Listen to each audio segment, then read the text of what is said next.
ಈ ನೆಪದಲ್ಲಿ ನಾನು ಇಲ್ಲಿಗೆ ಬರೋದಕ್ಕೆ ಮತ್ತು ನನ್ನ ಎಷ್ಟೆಲ್ಲ ಹಳೆಯ ಮಿತ್ರರನ್ನ ಬಹುಕಾಲದ ನಂತರ ಭೇಟಿಯಾಗೋದಕ್ಕೆ ಸಾಧ್ಯ ಆಯಿತು. ಗೆಳೆತನ ಸಂಬಂಧಗಳು ಅವುಗಳನ್ನು ಕಥೆಗಳು ಉದುರಿಸ್ತವೆ. ಯಾವಾಗಲೂ ಕಥೆಗಳ ಒಂದು ಉದ್ದೇಶನೇ ಅದು. ಅದಕ್ಕಾಗಿ ಅವರಿಗೆ ಕೃತಜ್ಞತೆ. ಮತ್ತೆ ಅಭಿನಂದನೆ ಯಾಕೆ ಅಂತ ಹೇಳಿದ್ರೆ, ನಮ್ಮಲ್ಲಿ ಲಾಗಾಯಿತಿನಿಂದಲೂ ಕಥೆ ಅಂತ ಹೇಳೋದು ಕಾಲಕ್ಷೇಪಕ್ಕೆ ಅನ್ನೋದು ಒಂದು ಇದ್ದೇ ಇದೆ. ಆದರೆ ಅದಕ್ಕಿಂತ ಹೆಚ್ಚಾಗಿ ಅದೊಂದು ತಿಳುವಳಿಕೆಯ ಸಾಧನ, ಮಾಧ್ಯಮ ಅಂತ ಪರಿಗಣಿಸಲ್ಪಡುತ್ತದೆ. ಬಹಳ ಪ್ರಾಚೀನ ಕಾಲದಿಂದ ಈಗಿನ ಕಾಲದವರೆಗೂ ಕಥೆ ಹೇಳೋದು ಒಂದು ತಿಳುವಳಿಕೆಯ ಸಾಧನ. ನಾವು ನಮ್ಮದೇ ಜಗತ್ತಿನ ಬಗ್ಗೆ ಕಥೆಗಳಿದ್ದಿರಬಹುದು. ಅವ್ರಿಗೆ ಫೋನ್ ಮಾಡಿ ಕೇಳಿರುತ್ತೆ, ಗೋಳಿ ಮರ ಅಂತ ಯಾವಾಗ ಕೇಳ್ತಾರೆ ಅಂತ. ನಮ್ಮ ಸುತ್ತೂರು ಮರ ನಮಗೆ ಪರಿಚಿತ ಪರಿಸರವೇ ಆದರೂ ಸಹಿತ ಕಥೆಯಲ್ಲಿ ಬಂದಾಗ ಅದು ಪರಿಚಿತ ಪರಿಸರ ಆಗಿರುವುದಿಲ್ಲ, ಅದು ಅಪರಿಚಿತ ಆಗುತ್ತದೆ. ಬೇರೆಯದೇ ಒಂದು ಉದ್ದೇಶ ಸಾಧನೆಗಾಗಿ, ಬೇರೆಯದೇ ಒಂದು ಕಾರ್ಯಕ್ಕಾಗಿ ಅದು ಕೆಲಸ ಮಾಡ್ತಾ ಇರ್ತದೆ. ಹಾಗಾಗಿ ಆ ಕಥೆಗಳ ಮೂಲಕ ನಾವು ನಮ್ಮದೇ ಲೋಕವನ್ನು ಬೇರೆಯ ಪರಿಪ್ರೇಕ್ಷ್ಯದಲ್ಲಿ ನೋಡ್ತಾ ಇರ್ತೇವೆ. ಬೇರೆಯ ದೃಷ್ಟಿಕೋನದಿಂದ ನಮ್ಮದೇ ಜಗತ್ತೇ ಆಗಿದ್ರು ಕೂಡ, ನಾವು ಕಂಡ ಬಗೆಯ ವ್ಯಕ್ತಿಗಳೇ ಆಗಿದ್ರು ಸಹಿತ ಆ ವ್ಯಕ್ತಿಗಳನ್ನು ನಾವು ಹೆಚ್ಚು ಪೂರ್ಣವಾಗಿ ಅರ್ಥ ಮಾಡಿಕೊಳ್ಳೋದು. ವಿಷಯಗಳಿಂದ ಕೂಡಿದಂತ ಯಾವ ವ್ಯಕ್ತಿಯು ತನ್ನದೇ ಜಗತ್ತನ್ನ ಡಿಟ್ಯಾಚ್ಡ್ ಆಗಿ ಪ್ರತ್ಯೇಕವಾಗಿ ನಿಂತು ನೋಡೋಕ್ಕಾಗೋದಿಲ್ಲ. ಆದರೆ ಕಥಾ ಜಗತ್ತನ್ನು ನಾವು ಸ್ವಲ್ಪ ಪ್ರತ್ಯೇಕವಾಗಿ ನಿಂತು ನೋಡೋದಕ್ಕೆ ಸಾಧ್ಯ ಆಗೋದ್ರಿಂದ ನಮ್ಮ ರಾಗದ್ವೇಷಗಳಿಂದ ಮುಕ್ತವಾಗಿ ಸಹಾನುಭೂತಿಯಿಂದ ಪಾತ್ರ ಪ್ರಪಂಚವನ್ನು ನಾವು ಪರಿಶೀಲಿಸೋದಕ್ಕೆ ಸಾಧ್ಯ ಆಗ್ತದೆ. ಹಾಗಾಗಿ ಕಥೆಗಳು ನಮ್ಮ ಸಹ ಅನುಭೂತಿಯ ವ್ಯಾಪ್ತಿಯನ್ನು ಹೆಚ್ಚಿಸುತ್ತದೆ. ನಮ್ಮ ಸಹಾನುಭೂತಿ ಎಷ್ಟಾಗಿರ್ತದೆ ಅಂತ ಹೇಳಿದ್ರೆ, ನಾನು, ನನ್ನ ಹೆಂಡತಿ, ನನ್ನ ಮಕ್ಕಳು, ಹೆಚ್ಚನ್ನು ನನ್ನ ಕುಟುಂಬದವರು, ನನ್ನ ಸ್ನೇಹಿತರು, ಅಲ್ಲಿ ಯಾರೋ ಹಾಲು ಕೊಡುವವರು, ಮೊಸರಿನ ಮಂಗಮ್ಮ, ಮತ್ತೆ ಯಾರೋ ವೀರ, ಎಂಟ, ಇವರನ್ನೆಲ್ಲ ನಾವು ಸಹ ಅನುಭೂತಿಯಿಂದ ನೋಡೋದಕ್ಕೆ ಸಾಧ್ಯನೇ ಇಲ್ಲ.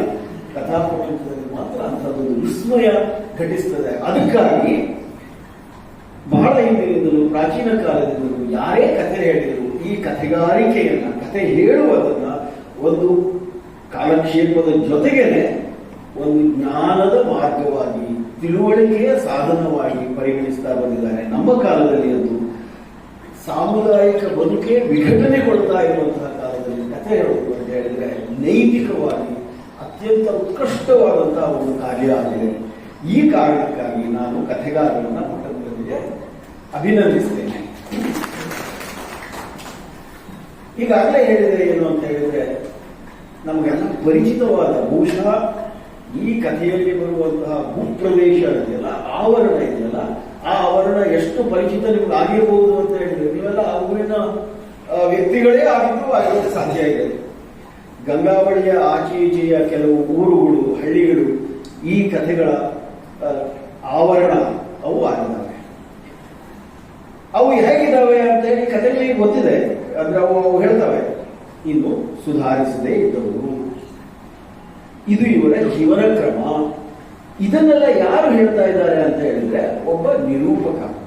ಇಲ್ಲಿಯ ಬಹುತೇಕ ಎಲ್ಲಾ ಕಥೆಗಳು ಬಾಹ್ಯ ನಿರೂಪಣೆಯ ಕಥೆಗಳು. ಅಂದ್ರೆ ಒಬ್ಬ ಕಥೆಗಾರ ಇದ್ದಾನೆ, ಅವನು ಎದುರಿಗಿರುವ ಬದುಕನ್ನ ವರ್ಣಿಸ್ತಾ ಇದ್ದಾನೆ. ಪಾತ್ರಗಳೇ ಕಥೆಯನ್ನು ಹೇಳುವ ಒಂದೆರಡು ಕಥೆಗಳು ಇರಬಹುದು, ಅಪವಾದ, ಅಪರೂಪ. ಆದ್ರೆ ಹೆಚ್ಚಾಗಿ ಕಥೆಗಳೆಲ್ಲ ಹೇಗೆ ಆಗ್ತವೆ ಅಂತ ಹೇಳಿದ್ರೆ, ಒಬ್ಬ ನಿರೂಪಕ ಇರ್ತಾನೆ, ಅವನು ಈ ಬದುಕನ್ನ ವರ್ಣಿಸ್ತಾ ಇದ್ದಾನೆ. ಈ ನಿರೂಪಕ ಯಾರು? ಎಲ್ಲಿಯೋ ಅವನ ಹೆಸರು ಬರುವುದಿಲ್ಲ, ಅಥವಾ ಎಲ್ಲಿಯೋ ಒಂದೆರಡು ಕಡೆ ಅವನ ಕಥೆಗಾರ ಅನ್ನುವ ವರ್ಣನೆ ಬಂದಿರಬಹುದೇ ವಿನ, ಸೂಚನೆ ಬಂದಿರಬಹುದೇ ವಿನ, ಅವನು ಯಾರು ಅಂತ ನಮ್ಗೆ ಗೊತ್ತಾಗೋದಿಲ್ಲ. ಆದ್ರೆ ಅವನ ಮಾತುಗಳನ್ನು ಕೇಳಿದಾಗ, ಅವನ ಕಥೆ ಹೇಳೋದನ್ನು ಕೇಳಿಸಿಕೊಂಡಾಗ ನಮಗೆ ಪಕ್ಕಾ ಗೊತ್ತಾಗ್ತದೆ ಏನು ಅಂತ ಹೇಳಿದ್ರೆ, ಅವನು ಈ ಪರಿಸರದಿಂದಲೇ ಬಂದ ಒಬ್ಬ ನಿರೂಪಕ. ಈ ಎಲ್ಲ ಕಥೆಗಳ ನಿರೂಪಕ ಯಾರು ಅಂದ್ರೆ ಈ ಪರಿಸರದಿಂದಲೇ ಬಂದವನು. ಆದರೆ ಸದ್ಯ ಈಗ ನಮಗೆ ಕಥೆ ಹೇಳ್ತಿರುವಾಗ ಅವನು ಈ ಪರಿಸರದಿಂದ ಭಿನ್ನ ಆಗಿದ್ದಾನೆ. ಅದು ಅವನು ಸುಶಿಕ್ಷಿತತೆಯಿಂದಿರ್ಬೋದು, ವಿದ್ಯಾಭ್ಯಾಸದಿಂದಿರ್ಬೋದು, ಅಥವಾ ಅವನು ಊರಿನ ಹೊರಗಡೆ ಹೋಗಿ ಸ್ವಲ್ಪ ಕಾಲ ಬಂದು ಈಗ ಬಂದಿರಬಹುದು, ಏನೋ ಒಂದು ಆಗಿರ್ಬೋದು. ಒಟ್ಟಿನಲ್ಲಿ ನಿರೂಪಕ ಈ ಊರಿನವನೇ, ಈ ಆವರಣದವನೇ ಆಗಿದ್ರು ಕೂಡ ಆವರಣದ ಪಾತ್ರಗಳಿಗಿಂತ ಭಿನ್ನವಾಗಿ ನಿಂತ್ಕೊಂಡಿರ್ತಾನೆ. ಅಂದ್ರೆ ಒಂದು ಸುಶಿಕ್ಷಿತ ಪ್ರಜ್ಞೆ ಒಂದು ಜೀವನ ಕ್ರಮವನ್ನು ಅವಲಂಬಿಸ್ತಾ ಇರೋದನ್ನ ನಾವು ಬಹಳ ಸ್ಪಷ್ಟವಾಗಿ ಈ ಕಥೆಗಳಲ್ಲಿ ನೋಡ್ತೇವೆ. ಹಾಗೆ ನೋಡ್ತಾ ಇರುವಾಗ ಅವನಿಗೆ ಆ ಪಾತ್ರಗಳ ಜೊತೆ ಆ ಜಗತ್ತಿನ ಜೊತೆ ಒಂದು ತಾದಾತ್ಮ್ಯ ಇದೆ. ಇದು ತನಗೆ ಗೊತ್ತಿದ್ದು ಅಂತ ಒಂದು ಆತ್ಮೀಯತೆ ಇದೆ. ತುಂಬಾ ಸಹಾನುಭೂತಿಯಿಂದ ಮತ್ತು ಬಹಳ ಉತ್ಸಾಹದಿಂದ ಅವನು ಈ ಜೀವನ ಕ್ರಮವನ್ನ ಈ ನಿರೂಪಕ ಇಲ್ಲಿ ನಮಗೆ ಕಟ್ಟಿಕೊಡ್ತಾ ಇದ್ದಾನೆ. ಆಮೇಲೆ ಯಾಕೆ ಕಟ್ಟಿಕೊಡ್ಬೇಕು ಅಂತ ಹೇಳೋದಕ್ಕೆ, ಈಗ ಗೋಳಿಮರ ಅನ್ನೋ ಕಥೆಯಲ್ಲಿ ಯಾರೋ ಒಬ್ಬಳು ಹೆಣ್ಮಗಳು ಬರ್ತಾಳೆ. ತಾರಕ್ಕ ಇದ್ದವಳು ಉಚ್ಚಾರ ಹೆಚ್ಚು ಕಡಿಮೆ ಆಗಿ ತಾಯಕ್ಕ ಆದವಳು, ತಾಯಿಯೇ ಆಗಿದ್ದವಳು. ಇವಳನ್ನು ವರ್ಣನೆ ಮಾಡ್ತಾ ಅವಳ ಹಣೆಯ ಮೇಲೆ ಕುಂಕುಮ ಇತ್ತು. ಅದು ಮುಳುಗುವ ಸೂರ್ಯನಂತಹ ಕುಂಕುಮ ಅಂತ ಹೇಳಿದಾಗ ಥಟ್ಟನೆ ನಾವು ನಿಲ್ತೇವೆ, ಎಂತಹ ವರ್ಣನೆ. ಆಮೇಲೆ ನಾವು ಅದರ ಕಥೆಯ ಹಿಂದೆ ಮುಂದೆ ಸಂಬಂಧಿಸಿದ ಆಚೆ ಈಚೆಯ ಕಥೆಯೊಂದಿಗೆ ಹೊಂದಿದ ಸಂಬಂಧ ಇವುಗಳನ್ನು ಗಮನಿಸಿದಾಗ ನಮಗೆ ಗೊತ್ತಾಗ್ತದೆ, ಹಣೆಯ ಮೇಲೆ ಕುಂಕುಮ ಮುಳುಗ್ತಾ ಇರೋಲ್ಲ ಆ ಹೆಣ್ಣುಗಳು ಅವಳ ಜೀವನ ಕ್ರಮ, ಅವಳು ಪ್ರತಿನಿಧಿಸ್ತಾ ಇರುವಂತಹ ಮೌಲ್ಯಗಳು ಇವು ಮುಳುಗ್ತಾ ಇರ್ತವೆ. ಮುಳುಗ್ತಾ ಇರೋದು ಅದು ಮುಳುಗುವ ಸೂರ್ಯನ ಹಾಗೆ ಕಣ್ಣಿನ ಅವಳ ಹಣೆಯ ಮೇಲಿನ ಕುಂಕುಮ ನಮ್ಮ ನಿರೂಪಕನಿಗೆ ಯಾಕೆ ಕಾಣ್ತದೆ ಅಂತ ಹೇಳಿದ್ರೆ, ಆ ಜೀವನದ ಕ್ರಮದ ಬಗ್ಗೆ ಅವನಿಗೆ ಗೌರವ ಇದೆ, ಪ್ರೀತಿ ಇದೆ. ಆ ಜೀವನ ಕ್ರಮ ಕೆಲವು ಮೌಲ್ಯಗಳನ್ನು ಪ್ರತಿಬಿಂಬಿಸ್ತವೆ ಮತ್ತು ಆ ಮೌಲ್ಯಗಳು ಕಳೆದು ಹೋಗಬಾರದು ಅನ್ನುವ ಕಾಳಜಿ ಮತ್ತು ಕಳಕಳಿ ಆ ಕಥೆಗಾರನಲ್ಲಿ ಇರೋದು, ನಿರೂಪಕನಲ್ಲಿ ಇರೋದ್ರಿಂದ ಅವನಿಗೆ ಅದು ಮುಳುಗುವ ಸೂರ್ಯನ ಹಾಗೆ ಕಾಣ್ತದೆ. ಅದೇ ರೀತಿ ಮತ್ತೆ ಎಷ್ಟೋ ಕಥೆಗಳಲ್ಲಿ ಜೀವನ ಕ್ರಮ ಬದಲಾಗ್ತಾ ಇದೆ. ಹಾಗಾಗಿ ಈ ಎಲ್ಲಾ ಕಥೆಗಳನ್ನು ಒಟ್ಟಾಗಿ ನಾನು ಒಂದು ಸ್ಟೇಟ್ಮೆಂಟ್ ಮಾಡಬಹುದಾದ್ರೆ, ಒಂದು ಸುಶಿಕ್ಷಿತ ಪ್ರಜ್ಞೆ ಕಳೆದು ಹೋಗುತ್ತಿರುವ ಜೀವನ ಕ್ರಮವನ್ನ ಪುನರಾವಿಷ್ಕರಿಸಿಕೊಳ್ಳಲಿಕ್ಕೆ ಪ್ರಯತ್ನಿಸ್ತಾ ಇದೆ ಈ ಕಥೆಗಳಲ್ಲಿ. ಈ ಎಲ್ಲಾ ಕಥೆಗಳಲ್ಲೂ ಸಾಮಾನ್ಯವಾಗಿರುವ ಒಂದು ಅಂಶ ಅಂತ ಹೇಳಿದ್ರೆ, ಒಂದು ಜೀವನ ಕ್ರಮ, ಜೀವಪರವಾದಂತಹ ಒಂದು ಜೀವನ ಕ್ರಮ ಅದು ಕಳೆದು ಹೋಗ್ತಾ ಇದೆ. ಅದು ಪ್ರತಿನಿಧಿಸುವಂತಹ ಮೌಲ್ಯಗಳು ಕಳೆದು ಹೋಗ್ತಾ ಇದ್ದಾವೆ. ಇಂತಹ ಸಂದರ್ಭದಲ್ಲಿ ಇದೇ ಪರಿಸರದಿಂದ ಬಂದ ಒಂದು ಸುಶಿಕ್ಷಿತ ಪ್ರಜ್ಞೆ ಅವುಗಳನ್ನ ಪುನರ್ ಆವಿಷ್ಕರಿಸಿಕೊಳ್ಳುವುದು ತನ್ನ ಸಲುವಾಗಿ ಬದಲಾವಣೆ ಆಗಬೇಕು ಅಂತ ಇವನಿಗೂ ಗೊತ್ತುಂಟು, ನಿರೂಪಕನಿಗೂ ಗೊತ್ತಿದೆ. ಮತ್ತು ನಾನು ಈಗಾಗಲೇ ಹೇಳಿದಾಗೆ ಸ್ವತಃ ನಿರೂಪಕ ಬದಲಾಗಿದ್ದಾನೆ. ಯಾರೋ ಒಬ್ಬರಿದ್ದಾರೆ, ಅವರಿಗೂ ಯಾವುದೋ ಒಂದು ಕೇರಿ ಗುಡ್ಡದ ವರ್ಕಲ್ನಲ್ಲಿದೆ, 4 ಮನೆಗಳಿದ್ದಾವೆ, ಅದನ್ನು ವರ್ಣಿಸ್ತಾ ಒಟ್ಟಿನಲ್ಲಿ ಸುಧಾರಿಸದೇ ಇದ್ದವರು ಅಂತ ಹೇಳಿದ್ದಾನೆ. ಅವರು ಸುಧಾರಣೆ ಆಗಬೇಕು ಅಂದ್ರೆ ಅದಕ್ಕಾಗಿ ಅವರು ಶಿಕ್ಷಣ ಪಡೆದುಕೊಳ್ಬೇಕು, ಅವರು ಪ್ರಧಾನ ವಾಹಿನಿಗೆ ಬರಬೇಕು. ಬರೋದು ಅನಿವಾರ್ಯ ಅನ್ನೋದು ಕಥೆಗಳಿಗೂ ಗೊತ್ತಿದೆ, ನಿರೂಪಕನಿಗೂ ಗೊತ್ತಿದೆ. ಹಾಗಾದ್ರೆ ಅವನು ಅದಕ್ಕೆ ಯಾಕೆ ಅನುಮಾನದಿಂದ ನೋಡ್ತಾನೆ, ಯಾಕೆ ಸುಧಾರಣೆಯನ್ನು ಅನುಮಾನದಿಂದ ನೋಡ್ತಾನೆ ಅಂತ ಹೇಳಿದ್ರೆ, ಅದು ಕೆಲವು ಟೋಲ್ಸ್. ನಾವು ಯಾವುದನ್ನು ಸುಮ್ಮನೆ ಪುಕ್ಕಟೆ ಪಡೆದುಕೊಳ್ಳಬಹುದಿಲ್ಲ, ಕೆಲವು ಕಳೆದುಕೊಳ್ಬೇಕಾಗ್ತದೆ. ಕಳೆದು ಹೋಗುವುದು ಯಾವುದು ಅಂತ ನೋಡಿದ್ರೆ ಯಾವುದೋ ಒಂದು ಕಥೆ ಬರ್ತದೆ. ಅದೇನೋ ಉತ್ಕೃಷ್ಟವಾದ ಕಥೆ ಅಲ್ಲ. ಅಲ್ಲಿ ಒಂದು ಕಡೆ ವಿಮಾನ ನಿಲ್ದಾಣ, ಅಲಿಗೇರಿಯಲ್ಲಿ ಅಲ್ಲಿ ವಿಮಾನ ನಿಲ್ದಾಣ ಬರ್ತದೆ ಅಂತ ಪೇಪರ್ನಲ್ಲಿ ಬಂದಿರ್ತದೆ. ಅದರಲ್ಲಿ ಆ ಊರಿನಲ್ಲಿ ಯಾರೋ ಒಂದು ಚಿರೆಕಲ್ಲು ಕಟ್ಟುವ ಒಂದು ಮನುಷ್ಯ ಇರ್ತಾನೆ, ಲಿಂಗ ಆಗ್ತದೆ, ಅವ್ರಿಗೆ ಹೆಸರಿಬೇಕು. ಅವನು 4 ಜನ ಹೋಗ್ಬಿಡ್ತದೆ ಅಂತ ಆ ಪತ್ರಿಕೆಯಲ್ಲಂತೂ ಬಂದಿರೋದು ಸಾಧ್ಯ ಇಲ್ಲ. ಮತ್ತು ಪತ್ರಿಕೆಯಲ್ಲಿ ಬಂದ ದಿವಸವೇ ಅದೇ ದಿವಸ ಇವರು ಮನೆಗೆ 4 ಗುಂಟೆ ಜಮೀನನ್ನು ತೆಗೆದುಕೊಂಡು ಹೋಗೋದಕ್ಕೆ ಅಧಿಕಾರಿಗಳು ಬರೋದು ಸಾಧ್ಯ ಇಲ್ಲ. ಅದೆಲ್ಲರಿಗೂ ಕಥೆ ಗೊತ್ತಿದೆ. ಆದ್ರೆ ಕಥೆಗೆ ಏನೇನು ಹೇಳಬೇಕಾಗಿದೆ ಅಂತ ಹೇಳಿದ್ರೆ, ನೀವು ಯಾವುದು ಅಭಿವೃದ್ಧಿ, ಯಾವುದು ಸುಧಾರಿಸುವುದು ಅಂತ ಹೇಳ್ತೀರಿ, ಅದರಲ್ಲಿ ಯಾರು ಕಳೆದುಕೊಡ್ತಾರೆ ಅಂತ ಹೇಳಿದ್ರೆ ಈ ಬಡಪಾಯಿಯವರು ಕಳೆದುಕೊಡ್ತಾರೆ. ಇದನ್ನ ಮುನ್ನೆಲೆಗೆ ತರಬೇಕಾಗಿದೆ. ಹಾಗಾಗಿ ಅದು ಯಾವುದೇ ಸೆಕ್ರಿಫೈಸ್ ಬೇಕಾದ್ರೂ ಮಾಡ್ತಾರೆ. ಅಸಾಧ್ಯ ಅಂತ ನಿಮ್ಗೆ ಅನಿಸಿದ್ರು ಅಲ್ಟಿಮೇಟ್ಲಿ 8 ದಿವಸದಲ್ಲಿ, 8 ವರ್ಷದಲ್ಲಿ, 10 ವರ್ಷದಲ್ಲಿ ಆಗುತ್ತದೆ. ಅದು ಆಗೋದನ್ನು ಕಥೆಯಲ್ಲಿ ಹೇಳಬೇಕು ಅವರಿಗೆ. ಅದಕ್ಕಾಗಿ ಕಥೆಯ ನಿಯಮಗಳನ್ನ, ಕಥೆಯ ಘಟನೆಯ ಸಾಧ್ಯತೆಯನ್ನು ಉಲ್ಲಂಘಿಸಿ ಆದರೂ ಅದು ತೆಗೆದುಕೊಂಡು ಬರ್ತದೆ. ಯಾಕೆಂದ್ರೆ ಅವರಿಗೆ ಇದನ್ನ ತೋರಿಸಬೇಕಾಗಿದೆ.